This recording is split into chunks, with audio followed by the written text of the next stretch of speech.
दोस्तों स्वागत है आप लोग के बीच आरवीएस टीचिंग पे। तो आज आरवीएस टीचिंग पे आप लोग के बीच बायोलॉजी का 5 शॉर्ट क्वेश्चन लेके आए हैं जो कि बिहार बोर्ड में अक्सर अक्सर पूछे जाते हैं। तो आपका पहला क्वेश्चन है, परागन किसे कहते हैं। यानी कहने का मतलब एक चैप्टर है जिसका नाम है जनन, यानी कहने का रिप्रोडक्शन। इस चैप्टर से सबसे ज्यादा क्वेश्चन पूछे जाते हैं। उनमें सबसे पहला है, परागन किसे कहते हैं, स्वपरागन एवं पर परागन में अंतर स्पष्ट करें। 2 नंबर का क्वेश्चन पूछा जाता है। तो छोटू रटने की कोई आवश्यकता नहीं है, तुरंत समझ में आ जाएगा परागन किसे कहते हैं। अगर कोई पूछे आज के बाद परागन किसे कहते हैं, तो आज के बाद ये क्वेश्चन को देख के डरना नहीं है। आपसे क्वेश्चन डरेगा, आप क्वेश्चन से नहीं डरिएगा। देखिए, परागन की अगर बात किया जाए तो इसका परिभाषा होता है, पराग कोश से परागकण निकलकर पुष्प के वर्तिकांग तक स्थानांतरित होने की प्रक्रिया परागन कहलाती है। अर्थात पौधे में जो निषेचन की प्रक्रिया होती है, इस निषेचन की प्रक्रिया के लिए पादप में भी परागन आवश्यक है। जिस प्रकार पृथ्वी पर के जितने भी जीव हैं उनके लिए नर युग्मक एवं मादा युग्मक आवश्यक होते हैं, उसी प्रकार पादप के लिए भी नर युग्मक एवं मादा युग्मक आवश्यक होते हैं। तो छोटू अगर आज के बाद कोई परागन पूछे तो बोलिएगा, पराग कोश से परागकण निकलकर पुष्प के वर्तिकाग्र तक गिरने की प्रक्रिया क्या कहलाती है, परागन कहलाती है। पराग कोश से परागकण निकलकर पुष्प के वर्तिकाग्र तक गिरने की प्रक्रिया परागन कहलाती है। ये मुख्य रूप से 2 प्रकार के होते हैं, स्वपरागन दूसरा पर परागन। पहला स्वपरागन, दूसरा पर परागन। अगर स्वपरागन की बात किया जाए तो स्वपरागन के अंतर्गत आते हैं वैसे पुष्प या वैसे पादप जो अपने पुष्प के परागन को अपने ही वर्तिकाग्र पर गिराते हैं। यानी वैसे पुष्प या वैसे पादप जो अपने पुष्प के परागन को अपने वर्तिकाग्र पर गिराते हैं, तो उसे हम स्वपरागन कहते हैं। अर्थात जब पराग कोश से परागकण निकलकर उसी पुष्प के वर्तिकाग्र पर गिरकर उसी पुष्प को निषेचित करे तो उसे हम स्वपरागन कहते हैं।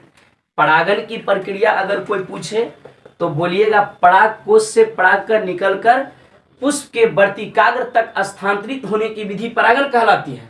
लेकिन अगर स्वपरागन की परिभाषा पूछे तो बोलिएगा, पराग कोश से परागकण निकलकर पुष्प के वर्तिकाग्र तक स्थानांतरित होने की प्रक्रिया अगर उसी पुष्प में हो रही है तो उसे हम स्वपरागन कहते हैं। अगर पर परागन की बात किया जाए तो सीधा बोलिएगा, जब पराग कोश से परागकण निकलकर किसी बाहरी माध्यम हवा, कीट, जल, पक्षी या मानव या किसी विशेष जानवरों के द्वारा एक स्थान से दूसरे स्थान तक अगर स्थानांतरित की जाती है तो उसे हम पर परागन कहते हैं। तो छोटू आशा है यह क्वेश्चन समझ में आ गया होगा। अगला क्वेश्चन है, शरीर का प्रमुख उत्सर्जी अंग क्या है, इनके 2 प्रमुख कार्यों को लिखें। अगर उत्सर्जी अंग की बात किया जाए तो ये आपका चैप्टर है उत्सर्जन। उत्सर्जन से यह टॉपिक लिया गया है। उसमें बताया गया है जो हमारे शरीर के अंदर उपापचयी प्रक्रिया के फलस्वरूप अवशिष्ट एवं विषैले पदार्थ को शरीर से बाहर निकलने की प्रक्रिया उत्सर्जन कहलाती है। यानी उपापचयी प्रक्रिया के फलस्वरूप अवशिष्ट एवं विषैले पदार्थ को शरीर से बाहर निकलने की प्रक्रिया उत्सर्जन कहलाती है। लेकिन यहाँ पे पूछा है उत्सर्जी अंग, उत्सर्जन नहीं पूछा है। उत्सर्जी अंग अगर बात किया जाए तो उत्सर्जन की प्रक्रिया में जिस अंगों की भूमिका होती है, अर्थात उत्सर्जन की प्रक्रिया जिस अंगों के द्वारा की जाती है उसे हम क्या कहते हैं, उत्सर्जी अंग। क्या कहते हैं, उत्सर्जी अंग। तो मानव के शरीर में कुल 5 प्रकार के उत्सर्जी अंग पाए जाते हैं। क्वेश्चन क्या है, शरीर के प्रमुख उत्सर्जी अंग क्या है, लिखिएगा, शरीर के उपापचयी क्रियाओं के फलस्वरूप अवशिष्ट एवं विषैले पदार्थों को शरीर से बाहर निकलने की प्रक्रिया उत्सर्जन कहलाती है। और इस प्रक्रिया में शरीर का जो अंग भाग लेता है उसे हम उत्सर्जी अंग कहते हैं। अगर उत्सर्जी अंग के बारे में बात किया जाए तो उत्सर्जी अंगों की संख्या मानव के शरीर में सामान्यतः 5 है। पहला है त्वचा, जो नमक एवं पसीना का उत्सर्जन करता है। दूसरा है लीवर, जो कि क्या करता है, अमोनिया को यूरिया में बदलता है। तीसरा है बड़ी आंत, जो कि जल का क्या करता है, उत्सर्जन करता है। और लास्ट है आपका किडनी, जिसको हम वृक्क बोलते हैं। इसकी इकाई नेफ्रॉन कहा जाता है। यह मानव के शरीर का प्रमुख उत्सर्जी अंग है। तो कोई पूछे छोटू मानव के शरीर का सबसे प्रमुख अंग कौन है, तो क्या बोलिएगा, वृक्क। और उत्सर्जी अंग कोई पूछे तब बोलिएगा 5। पहला क्या है, त्वचा। दूसरा क्या है, फेफड़ा, कार्बन डाइऑक्साइड का उत्सर्जन करता है। तीसरा है यकृत, जो कि अमोनिया को यूरिया में बदलता है। और लास्ट क्या है, किडनी, जिसको हम क्या कहते हैं, वृक्क। ये हमारे शरीर का प्रमुख उत्सर्जी अंग है, जो हमारे शरीर में मूत्र का निर्माण करता है एवं शरीर के टेम्परेचर को नियंत्रण करता है और रक्त में से अवशिष्ट पदार्थ को छानने का काम करता है। आपका तीसरा क्वेश्चन है, जैव आवर्धन क्या है? क्या पारितंत्र के विभिन्न स्तरों पर जैविक आवर्धन के प्रभाव भिन्न होते हैं? बहुत अच्छा क्वेश्चन है। यह क्वेश्चन बहुत बार पूछा जाता है। और मैं जानकारी के लिए बता दूं कि आप जहां पे पढ़ते होंगे वहां पर शायद यह उतना अच्छा से नहीं बताया जा सकता है, लेकिन मैं बता देता हूं कि जैविक आवर्धन पहले समझिए। आप देखे होंगे वर्तमान समय में कृषि के क्षेत्रों में समुन्नत प्रजाति का उपयोग किया जाता है, यानी कहने का मतलब संकर किस्म के बीजों का उपयोग किया जाता है। आप देखे होंगे अपने गांव के अगल बगल में जो बहुत से ऐसे लोग हैं जो खेत में कीटनाशक के तौर पर बहुत सारे दवाओं का उपयोग करते हैं। तो आप छोटू बताइए, वो जो दवा का जो उपयोग किया जाता है, तो सारी की सारी दवाएं पत्तियां अवशोषित कर लेती हैं? सारी की सारी दवाएं पत्तियां अवशोषित नहीं करती है। उसका आधा से ज्यादा भाग पत्ती के ऊपर ही रहता है। और यही पत्ती को अगर कोई जानवर ग्रहण करते हैं, जैसे में साग सब्जी पर जो किया जाता है उसको मानव ग्रहण करते हैं या कोई जीव ग्रहण करते हैं, तो उनके शरीर में ये जो कीटनाशक है इनका पाचन नहीं हो पाता है। ये शरीर के हड्डियों में संचित ही रह जाते हैं। और जब ये मृत अवस्था को प्रदान करते हैं, तो अब अपघटन की प्रक्रिया में जो जीव इनको ग्रहण करते हैं, उन जीवों के शरीर में ये जाके काफी प्रभाव डालते हैं और उनको मार देते हैं, जिस कारण से उस जीवों की विलुप्तता हो रही है। जैसे में आप देखे होंगे पहले जमाने में अगर कहीं पे गाय मरता था या कहीं पे कोई जानवर मरते थे, तो बहुत सारे चील आते थे, बाज आते थे। लेकिन आज आप न चील देख रहे हैं न ही बाज देख रहे हैं। क्यों? क्योंकि मानव जंतुओं के आहार के रूप में उनको कीटनाशक ग्रसित चारा का उपयोग करा रहा है और उनके शरीर में उसका पाचन नहीं हो पा रहा है। उनके हड्डियों में वो कीटनाशक क्या है, संचित है। जब वो मरते हैं तो फेंके जाते हैं, तो चील आके खाते थे, जिस कारण से उनके शरीर में क्या गया, वो कीटनाशक पदार्थ, और उन पे जाके प्रभाव डाल दिया, जिस कारण से वो क्या हो गए, मर गए। तो यही घटना क्या कहलाती है, जैविक आवर्धन। लिख के डैश दीजिए, जैविक आवर्धन लिखिए। देखिए वर्तमान समय में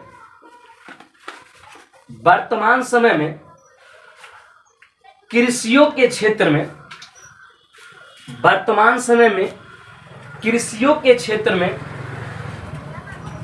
अच्छे पैदावार के लिए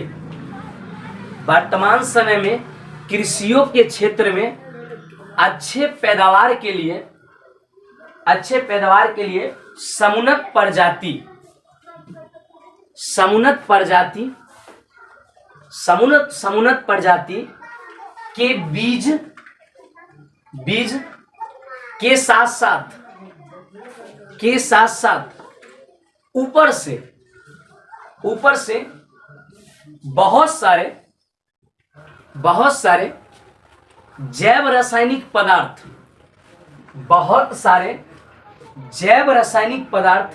का उपयोग किया जाता है। बहुत सारे जैव रासायनिक पदार्थ का उपयोग किया जाता है। ये जैव रासायनिक पदार्थ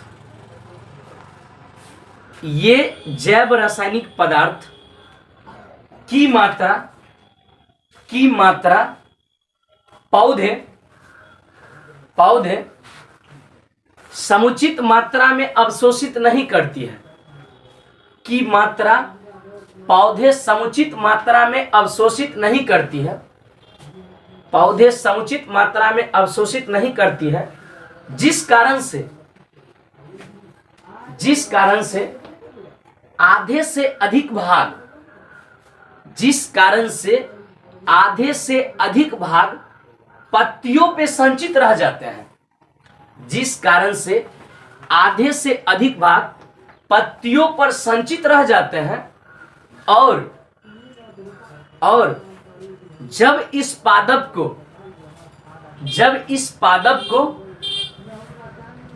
कोई जंतु ग्रहण करते हैं, जब इस पादप को कोई जंतु ग्रहण करते हैं तो इनके शरीर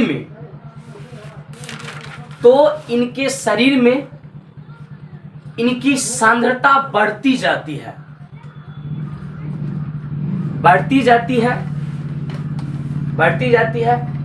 और लिंडवान के नियम के अनुसार काफी प्रभाव के कारण, लिंडवान के नियम के अनुसार काफी प्रभाव के कारण ये जीव धीरे धीरे विलुप्त हो जाते हैं,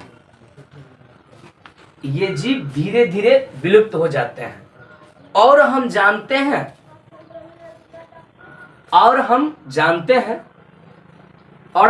हैं कि हमारे पर्यावरण में जितने भी जीव हैं, और हम जानते हैं कि हमारे पर्यावरण में जितने भी जीव हैं वो एक दूसरे से पारिस्थितिक में जुड़े हुए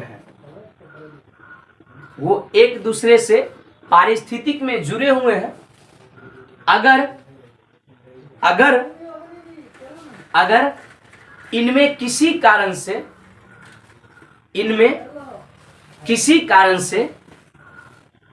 कमी आती है तो संपूर्ण पारिस्थितिक पर प्रभाव पड़ता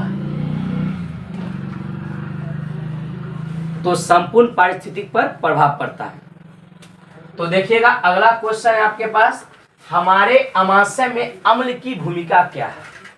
यानी कहने का मतलब अमाशय की बात किया जाए तो अपना लोग पहला चैप्टर में पढ़े होंगे अमाशय, यानी मनुष्य के पाचन में अमाशय पाचन का प्रमुख अंग है। इनकी संरचना 3 होती है, पहला होता है कार्डियक, दूसरा पाइलोरिक और तीसरा पुंडिक। पहला कार्डियक, दूसरा पाइलोरिक, तीसरा पुंडिक।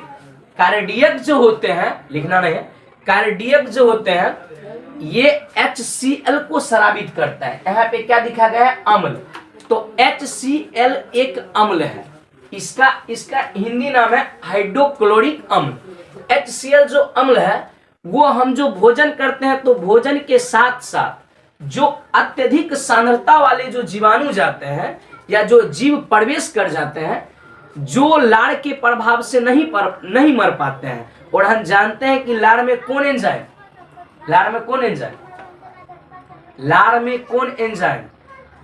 Lysozyme enzyme. कौन एंजाइम? Lysozyme enzyme. लार में लाइसोजाइम एंजाइम जो कि उनके जीवाणु को क्या करते हैं, मारते हैं। जो जीव या जो छोटे छोटे सूक्ष्म जीव है वो लाइसोजाइम एंजाइम के प्रभाव से नहीं मर पाते हैं, तो उनको HCl अपने प्रभाव से अमाशय में मार देता है, जिस कारण से अमाशय में अम्ल की भूमिका है। अगर आप आशा से ज्यादा भोजन कर लेते हैं, जितनी आपके शरीर में की क्षमता नहीं है, अगर उतनी आप भोजन कर लेते हैं तो आपके शरीर में निश्चित मात्रा से ज्यादा अम्ल बनना शुरू हो जाता है।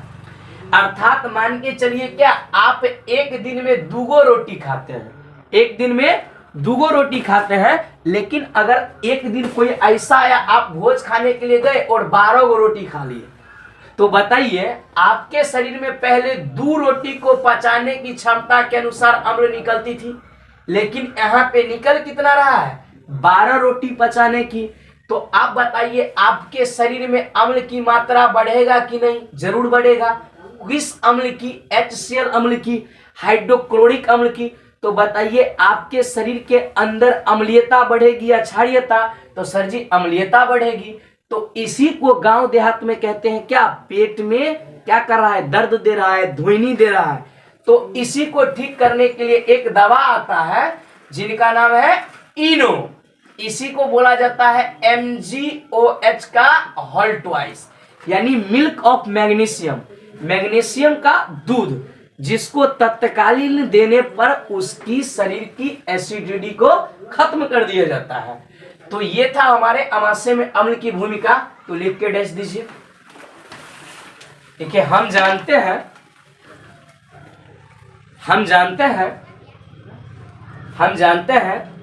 कि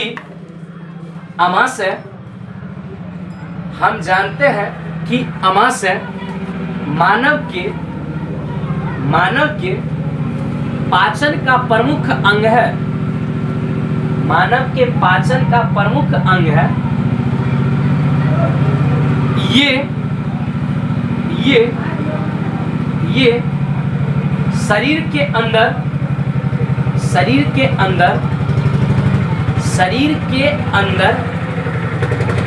HCl,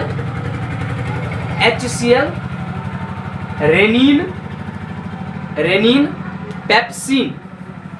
पेप्सिन को बाहर निकालते हैं। रेनिन, पेप्सिन और HCl को बाहर निकालते हैं। ये 3 भाग में बटे होते हैं। पहला होता है कार्डियक, दूसरा फुंडिक, तीसरा पाइलोरिक। ये सभी अम्ल मिलकर अमाशय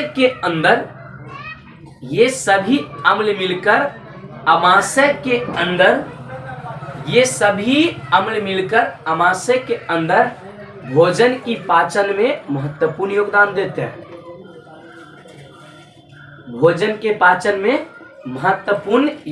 देते हैं। तो देखिए छोटू, आपके पास लास्ट क्वेश्चन है, शिरा और धमनी में क्या अंतर है? बिहार बोर्ड का कोई ऐसा एग्जाम नहीं है जिसमें यह क्वेश्चन नहीं पूछा गया है। देखिए अगर शिरा की बात किया जाए तो बोलिएगा जो CO2 युक्त रक्त को शरीर के सभी अंगों से लंग्स तक पहुंचाने वाली रक्त वाहिनियां क्या कहलाती है? शिरा।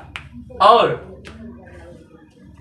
लंग्स से ऑक्सीजन युक्त रक्त को शरीर के सभी भागों में पहुंचाने वाली रक्त वाहिनियां क्या कहलाती है?